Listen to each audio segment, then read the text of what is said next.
Hello friends, आज जो हमारा डिस्कशन है, आज हमारा डिस्कशन देसी रियासत के बारे में जो हमने लास्ट लेक्चर कंप्लीट किया था वहीं उसके बाद से स्टार्ट करते हैं।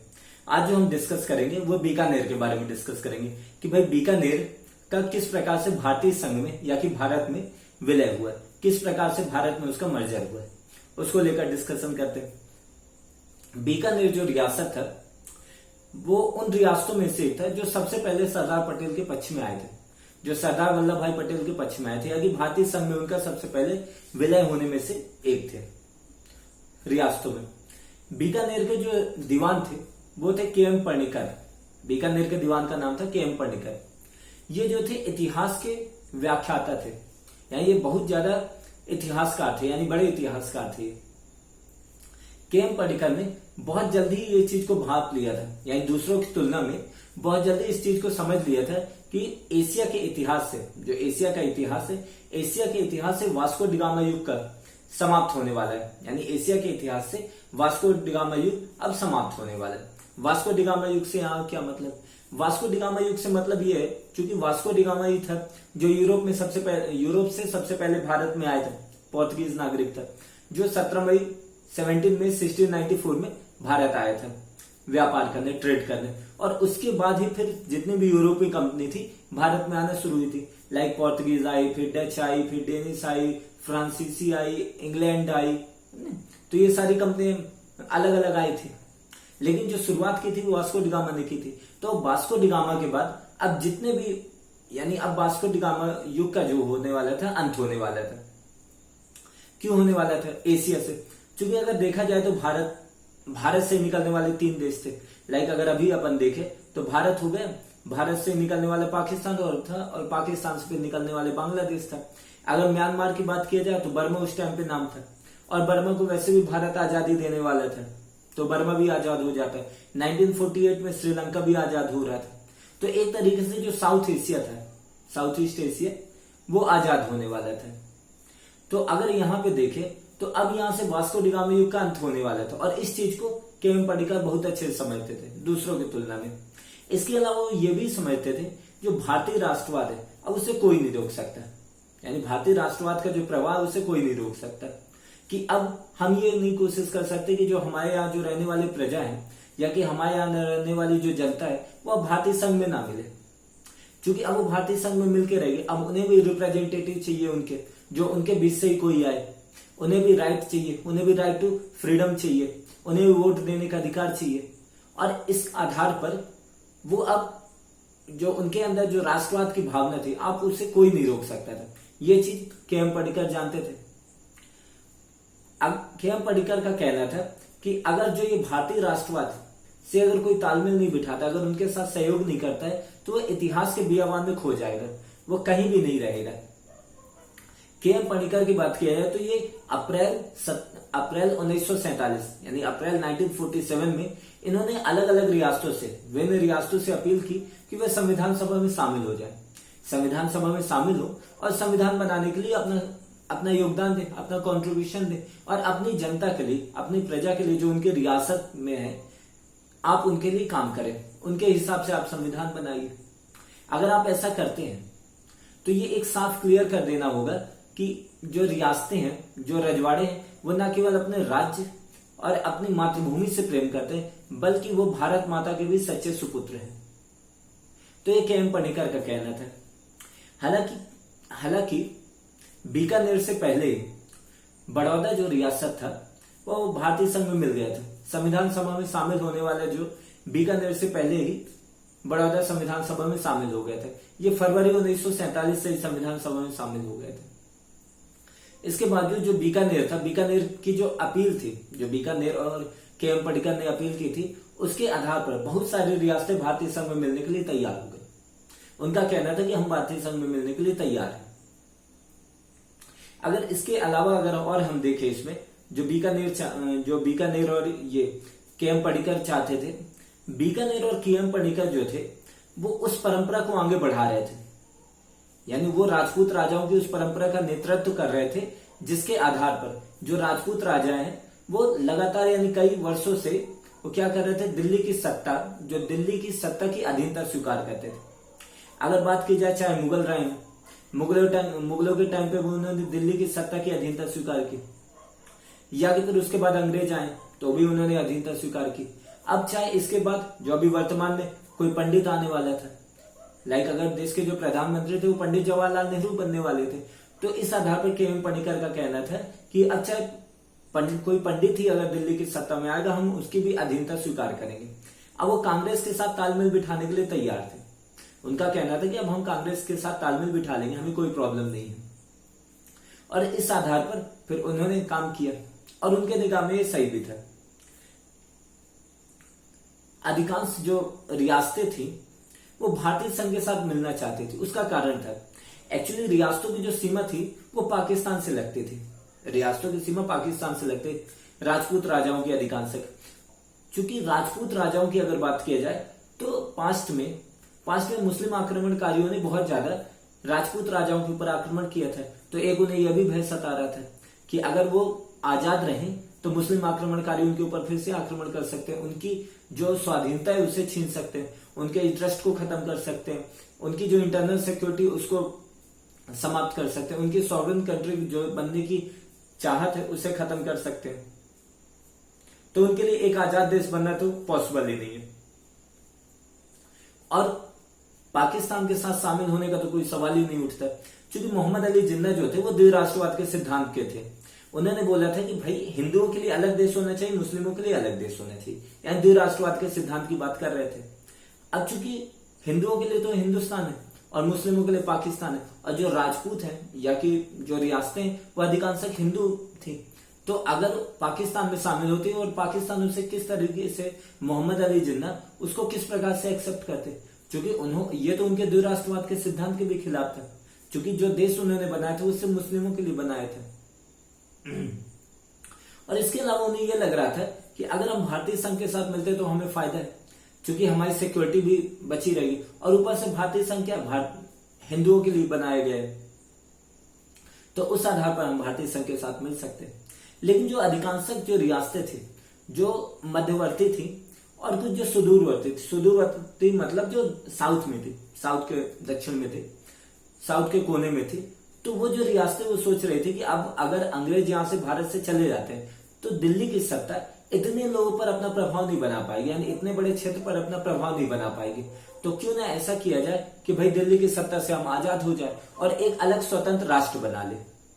ये इनका कहना था, ये रियासतों का, कि 18वीं सदी का जो माहौल था, 18वीं सदी में जो अलग अलग सूबे थे उस आधार पर हम अपना अलग राष्ट्र बना लेते। अब 28 जून को नए राज्य विभाग का गठन किया गया भारत सरकार के द्वारा। अब ये जो राज्य विभाग था ये पुराने पॉलिटिकल डिपार्टमेंट की जगह ले रहा था। अब पॉलिटिकल डिपार्टमेंट जो था, पॉलिटिकल डिपार्टमेंट ये रजवाड़ों का समर्थक था, ये जो रियासतें थी रियासतों का समर्थक था और कांग्रेस का कटु विरोधी था। रियासतों का समर्थक इस प्रकार था कि वो रियासतों को बोल रहा था कि अगर एक बार हम यहाँ भारत देश से चले जाते हैं तो उसके बाद आप चाहें तो अपनी आजादी की घोषणा भी कर सकते हैं, हमें कोई प्रॉब्लम नहीं। इसीलिए तो रियासतों के बारे में कुछ भी बोलने से पहले अंग्रेज सोच रहे थे, यानी आखिरी टाइम तक रियासतों के विलय के बारे में कि रियासतों का क्या होगा, प्रिंसिपली स्टेट का क्या होगा, इसके बारे में अंग्रेजों ने कुछ नहीं बोला था। तो एक तरीके से जो ये पुराना जो पॉलिटिकल डिपार्टमेंट था ये रजवाड़ों का समर्थक था और कांग्रेस का कटु विरोधी था। कांग्रेस को ये बिल्कुल पसंद नहीं करता था। इनकी निगाह में कांग्रेस ही ऐसी पार्टी थी जिन्होंने अंग्रेजों को देश से खदेड़ा था, अंग्रेजों को देश से निकाला था, ऐसा एनवायरमेंट बनाया था। तो ये कांग्रेस के कटु विरोधी थे और ये इसके रजवाड़ों के समर्थक थे। अब ये जो नया राज्य विभाग बनाया था इसका जिम्मा सौंप दिया सरदार वल्लभ भाई पटेल के हाथ में। वह सरदार वल्लभ भाई पटेल को कि आप इस विभाग को, नए विभाग को संभालिए और देसी रियासत जो है उनके साथ किस प्रकार से आपको विलय करना है ये भी आप ही संभालिए। अब सरदार वल्लभ भाई पटेल ने अपना जो सचिव नियुक्त किया वो नियुक्त किया वीपी मेनन को। वीपी मेनन को अपना सचिव नियुक्त किया। वीपी मेनन की अगर बात किया जाए तो वीपी मेनन कौन थे? वीपी मेनन थे मालाबार से संबंध रखने वाले थे, मालाबार से संबंध रखने वाले थे, छोटी कद के थे, यानी हाइट छोटी थी उनकी, लेकिन तीक्ष्ण बुद्धि के धनी थे, यानी उनकी जो बुद्धि थी इंटेलिजेंट इंसान थे और मलयाली थे। अगर इनकी बात की जाए तो ये आईसीएस एग्जाम होता था, इंडियन सिविल सर्विस, जो अन्य भारत सरकार के जो जो दूसरे सेक्रेटरी थे या कि दूसरे सचिव थे वो आईसीएस जैसे संभ्रांत वर्ग से थे, लेकिन ये आईसीएस से नहीं आए थे। भारत सरकार द्वारा, जो भारत सरकार यानी जो पहले ब्रिटिश इंडिया काम कर रही थी, ईस्ट इंडिया कंपनी, तो वो भी भारत सरकार थी। तो भारत सरकार के अधीन ये क्लर्क के पद पर नियुक्त हुए थे और फिर बाद में इनकी पदोन्नति हुई, बाद में इनका प्रमोशन हुआ। प्रमोशन के तहत ये क्या बने, धीरे धीरे करके सचिव नियुक्त हुए। अगर चूंकि ये क्लर्क के रूप में थे तो इस कारण इनके जो साथी थे इन्हें बाबू मेनन कहकर भी पुकारते थे। जब देश आजाद हुआ तो वीपी मेनन के बराबर काबिल तो पूरे देश में कोई दूसरा व्यक्ति था ही नहीं जो सत्ता हस्तांतरण के इस जटिल मुद्दे को सुलझा पाता है वीपी मेनन के अलावा। अब वीपी मेनन का सबसे पहले काम क्या था? वीपी मेनन का सबसे पहले काम था कि भैया अंग्रेजों के साथ बात करना, अंग्रेजों को इस बात पर बिल्कुल राजी करना कि भैया अब आप रियासतों की जो पैरवी कर रहे हैं आप उसे बंद करिए। रियासतों को आप थोड़ा भी ये मौका ना दीजिए, उन्हें एक भी ना लगे कि आप उनका सपोर्ट कर रहे हैं, कि आप उन्हें स्वतंत्र राष्ट्र बनाना चाहते हैं। बीपी मेनन ने कहा कि अगर महारानी की सरकार द्वारा अगर थोड़ा भी इशारा किया गया देशी रियासतों को स्वतंत्र होने का, तो फिर सरदार वल्लभ भाई पटेल और भारत सरकार के लिए रियासतों का भारतीय संघ में मिलाना बहुत ज्यादा मुश्किल हो जाएगा। अगर बात की जाए तो वीपी मेनन हो गए, लॉर्ड माउंटबेटन हो गए, सरदार वल्लभ भाई पटेल हो गए और पंडित जवाहरलाल नेहरू, ये चारों ने मिलकर एक विलय पत्र तैयार किया कि भाई किस आधार पर जो भारतीय रियासतों का भारतीय संघ में विलय करवाया जाएगा। उन्होंने 3 मुद्दे रखे, 3 विषय रखे कि भाई 3 विषय पर, ये 3 विषय भारतीय रियासतें हमें सौंप देंगी और इसके अलावा अपनी जो स्वाधीनता है उनकी स्वाधीन अस्तित्व बनाए रख सकती हैं अपना भारतीय रियासतें। ये 3 इशू कौन कौन थे? ये 3 मुद्दे थे। एक तो सबसे पहले प्रतिरक्षा, यानी अपनी सिक्योरिटी। भाई सिक्योरिटी से रिलेटेड जो भी चीज है अब वो भारत सरकार के पास चली जाएगी।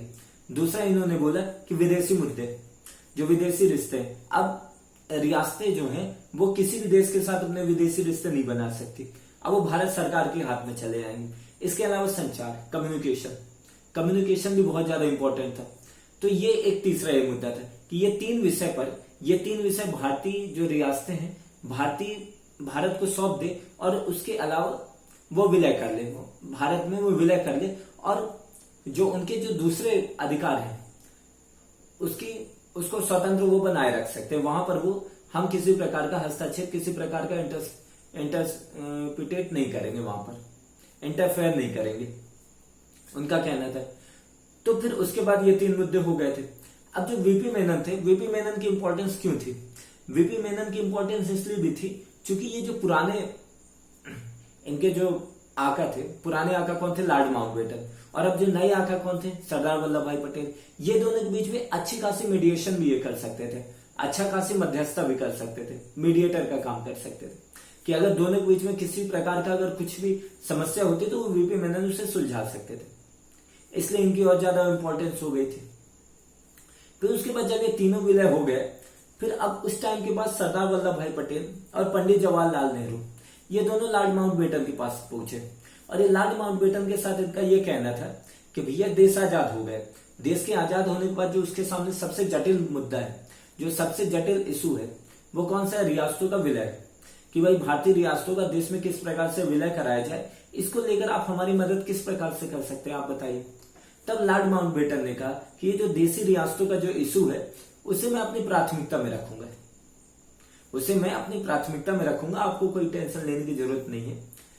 और फिर उसके बाद महात्मा गांधी भी उनसे मिले और महात्मा गांधी का कहना था कि अंग्रेज जो है 15 अगस्त 1947 से पहले कोई भी इशारा ना करे देशी रियासतों की आजादी का, और अंग्रेज यहां से जाए तो देश का वाल्कनीकरण यानी देश को खंड खंड तोड़ करके ना जाए, देश के अलग अलग टुकड़े ना करके जाए, बल्कि एक इंटीग्रेट करके जाए, देश को एक यानी अखंड भारत बनाकर जाए।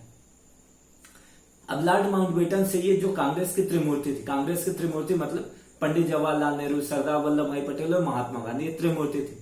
ये लॉर्ड माउंटबेटन से चाह रही थी कि देशी रियासतों के ऊपर दबाव बनाए और लॉर्ड माउंटबेटन ने काम भी अच्छी की। लॉर्ड माउंटबेटन ने जो सबसे इंपॉर्टेंट काम था, चैम्बर ऑफ प्रिंसेस में उनका दिया गया भाषण, जहां पर उन्होंने अपनी सारी काबिलियतों को लगा दिया चैम्बर ऑफ प्रिंसेस में वो बिल्कुल अपनी पूरी वर्दी पहन कर गए और अपने पूरे मेडल वेडल लगा के गए। जो उनके एक अधीनस्थ अधिकारी का कहना था कि लॉर्ड माउंटबेटन ने इतना इसलिए किया था क्योंकि ये जो राजा महाराजा है, ये अलंकरण, ये बिल्कुल साजो सामान, ये जो बड़े बड़े जो समारोह होते हैं उनके आदि हैं। तो इस तरीके से अगर लॉर्ड माउंटबेटन उनके सामने जाएंगे तो एक तरीके से मनोवैज्ञानिक रूप से वो भयांकृत हो जाएंगे, मनोवैज्ञानिक रूप से उन्हें थोड़ा भय लगेगा लॉर्ड माउंटबेटन से, और वो उनकी बात मानने पर सहमत हो गए। लॉर्ड माउंटबेटन ने कहा उस भाषण में, लॉर्ड माउंटबेटन का कहना था कि कोई अचूक भारतीय अधिनियम तैयार हो गए और भारतीय अधिनियम के अंतर्गत जो पुराने रिश्ते थे वो पुराने रिश्ते खत्म हो गए। अब उसकी जगह कौन लेगा? नए रिश्ते लेंगे। अब यहां से अंग्रेज भारतीय रियासतों के प्रति किसी प्रकार से जिम्मेदार नहीं कि अगर भारतीय रियासत के साथ कुछ भी होता है तो उसके लिए अंग्रेज जवाबदेह नहीं है, अंग्रेजों की कोई रिस्पॉन्सिबिलिटी नहीं, पुराने रिश्ते खत्म। अब अगर पुराने रिश्तों की जगह अगर कोई नए रिश्ते नहीं कायम होते तो फिर देश में, तो फिर भारतीय रियासतों में क्या फैलेगी? अराजकता फैलेगी, अफरा तफरी फैलेगी, और ये अराजकता और अफरा तफरी सबसे पहले देसी रियासतों को ही प्रभावित करेगी। तो आप ऐसा करिए कि अगर पुराने रिश्ते खत्म हो गए तो उसकी जगह नए रिश्ते बनना जरूरी है। और कोई भी रियासत अपने पड़ोसी देशों के साथ, जो डोमिनियन स्टेट है, जो स्वतंत्र राज्य है, उससे आप दूर नहीं भाग सकते। आपको उनके साथ रह के काम करना पड़ेगा, आपको अपने प्रजा के लिए काम करना पड़ेगा, क्योंकि प्रजा आपकी जवाबदेह है। आपकी प्रजा जो चाहती है आप वो करिए। लॉर्ड माउंटबेटन ने कहा था कि ये 3 मुद्दे पर आप भारतीय संघ में अपना विलय करवा लीजिए। 3 मुद्दे कौन कौन से थे? जैसे हमने बताया था कि भाई प्रतिरक्षा था और विदेशी मुद्दे थे, और तीसरा था ये संचार। ये 3 मुद्दे पर आप विलय कर लीजिए। अब लॉर्ड माउंटबेटन ने कहा था कि अगर 15 अगस्त 1947 से पहले अगर आप देश में विलय करते हो, भारतीय रियासतों को कहा था कि अगर भारत में आप विलय करते हो तो मैं कांग्रेस से बात करके आपको नई रियायतें दिलवा दूंगा, आपको कुछ स्पेशल प्रिविलेज दिलवा दूंगा।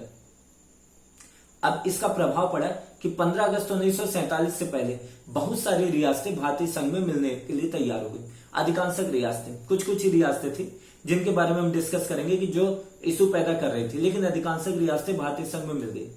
अब इसके साथ क्या हुआ? आजाद जो अंग्रेज थे सदा के लिए हिंदुस्तान से चले गए। अब इसके बाद क्या हुआ? सरदार वल्लभ भाई पटेल और कांग्रेस ने जो भारतीय रियासतों से कहा था उसको वो भूल गए, उस बात से पलट गए। क्योंकि उस समय भारतीय प्रजामंडल, जो रियासतों में प्रजामंडल फिर से बढ़ गया था। प्रजामंडल मतलब वहां के लोग की जो मांग थी, वहां के लोग सिर्फ 3 इशू पर भारतीय संघ के साथ नहीं मिलना चाहते थे, वो पूरे रूप से भारतीय संघ में मिलना चाहते थे। वो बोल रहे थे कि सिर्फ 3 इशू में हमें भारतीय संघ में नहीं मिलना है, हमें भारत का नागरिक बनना है, और उसके लिए जरूरी है कि हमारा भारत के साथ पूर्ण रूप से विलय हो। अब सरदार वल्लभ भाई पटेल और कांग्रेस और भारत सरकार चाहती थी कि अब यहां से क्या हो, यहां से ये हो कि अब जो देसी रियासत है अपने आप को पूरी तरीके से विलय कर ले, यानी अपने जो स्वतंत्र अस्तित्व पूरी तरीके से खो दे, यानी अपने नक्शे पर से, यानी दुनिया के नक्शे पर से अपने आप को पूरी तरीके से मिटा ले। लेकिन इसके बदले में कांग्रेस ने कहा कि इसके बदले में जो देसी रियासत है, जो देसी जो रजवाड़े हैं, वो अपनी उपाधि रख सकते हैं, यानी अपना जो राजा महाराजा का जो नाम उनका चला आ रहा है आप उसको रख सकते हैं। इसके अलावा आपको कुछ पॉकेट मनी भी मिलेगी, आपको कुछ पेंशन भी मिलेगी। इसके अलावा आप अपने महल भी रख सकते हैं। तो इस तरीके की, और इसके अलावा उन्हें कुछ नई उपाधियां भी दी जाने लग गई। जैसे जिस सूबे के, जिस यानी रजवाड़े के वो राजा थे, वहां का ही उन्हें क्या बना दिया गया, वहां को उन्हें गवर्नर बना दिया गया, राज्यपाल बना दिए गए, नई उपाधियां भी दे दी गई। तो इस तरीके से उन्होंने किया, सरदार वल्लभ भाई पटेल ने कहा। तो ये वीडियो हमारे यहाँ पे हम इसको रोकते हैं, ये वीडियो को कंप्लीट करते हैं। इसके बाद हम त्रावणकोर के बारे में डिस्कस करेंगे और दूसरी चीजों के बारे में डिस्कस करेंगे। तो ये वीडियो हमारी यहाँ पे कंप्लीट होती।